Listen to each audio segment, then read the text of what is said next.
शेतकऱ्यांसाठी खुशखबर मानू शकता. शासनाकडून एक जी आर आलेला आहे. दिलासादायक जी आर म्हणावं लागेल.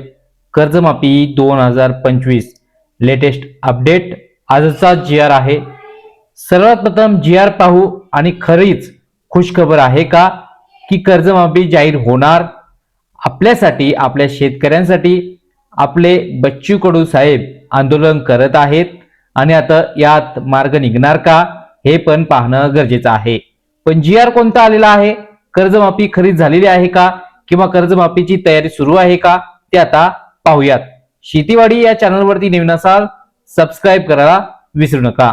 जी आर पाहू शकता 30 ऑक्टोबर 2025 आजचाच आहे आणि जी आर आहे तो राज्यातील शेतकरी शेती क्षेत्रात आणि शेतकऱ्यांच्या जीवनात आमूलाग्र बदल घडवून शेतकऱ्यांची थकीत कर्जाच्या विळख्यातून सोडवणूक करण्यासाठी अल्पकालीन व दीर्घकालीन उपाययोजना करण्याबाबत शासनास शिफारसी करण्यासाठी समिती गठीत करण्याबाबत. आता समिती गठीत करून कर्जमाफी करणार असल्याची बाब याच्यात दिसून येते. पण आपण पाहूयात शासन निर्णय. पहा, महाराष्ट्रातील शेतकरी राज्याच्या ग्रामीण अर्थव्यवस्थेचा एक महत्वाचा भाग आहे. आता ग्रामीण नाही तर शहरी अर्थव्यवस्थेचा सुद्धा आहे. कारण शेतकरी पिकवेल तरच शहरात सुद्धा भाजीपाला जे काही आहे ते भेटून जाईल. अनियमित पाऊस, गारपीट, दुष्काळ, अतिवृष्टी व महापूर यांसारख्या नैसर्गिक आपत्तीमुळे अनेक वेळा पिकांचे नुकसान होते. पर्यायाने मोठ्या प्रमाणात आर्थिक नुकसान होते. त्यामुळे बाधित शेतकरी शेती कर्जाची मुदतीत परतफेड करू शकत नाहीत. असे शेतकरी थकबाकीदार झाल्यामुळे त्यांना बँकांकडून नव्याने पीक कर्ज उपलब्ध होऊ शकत नाही. शेतकऱ्यांवरील कर्जांचा बोजा कमी करण्यासाठी यापूर्वी शासनाने पहा छत्रपती शिवाजी महाराज शेतकरी सन्मान योजना 2017, महात्मा ज्योतिराव फुले शेतकरी कर्जमुक्ती योजना 2019 व महात्मा ज्योतिराव फुले शेतकरी कर्जमुक्ती योजनेअंतर्गत प्रोत्साहन पर लाभ योजना 2019 जाहीर करून शेतकऱ्यांना वेळोवेळी भरीव मदत केली. आता भरीव हा शब्द त्यांच्या मार्फत आहे, पण कुणाला किती मिळले ते कमेंट नक्कीच करा.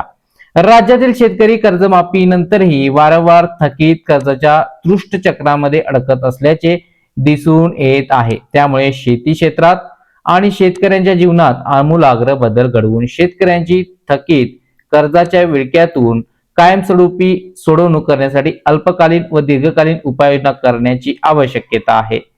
या दृष्टीने शासनास अभ्यासपूर्ण शिफारसी सादर करण्यासाठी प्रवीण परदेशी माननीय मुख्यमंत्री यांचे प्रमुख आर्थिक सल्लागार तथा मुख्य कार्यकारी अधिकारी मित्र यांच्या अध्यक्षतेखाली उच्चाधिकार समिती गठीत करण्याची बाब शासनाच्या विचाराधीन होती आणि ती आता समिती गठीत करून आता शेतकऱ्यांचा प्रश्न हे सोडवतील का हे मात्र पाहावं लागणार आहे. आता कर्जमाफी 6 महिन्याच्या आत करणार की कधी, पहा इथे गठीत करून समितीने शेती क्षेत्रात आणि शेतकऱ्यांच्या जीवनात आमूलाग्र बदल घडवून त्यांची थकीत कर्जाच्या विळख्यातून सोडवणूक करण्यासाठी तसेच त्यांचे जीवनमान उंचवण्यासाठी अल्पकालीन व दीर्घकालीन उपाययोजना करण्याच्या दृष्टीने अभ्यास करून त्याबाबत अहवाल शासनास 6 महिन्यात सादर करावा. आता इथं पीक गेलंय, शेती गेले, सगळं गेलंय, 6 महिन्यात आता हे सांगणार म्हणजे हे तुम्हीच बघा, कमेंट करा.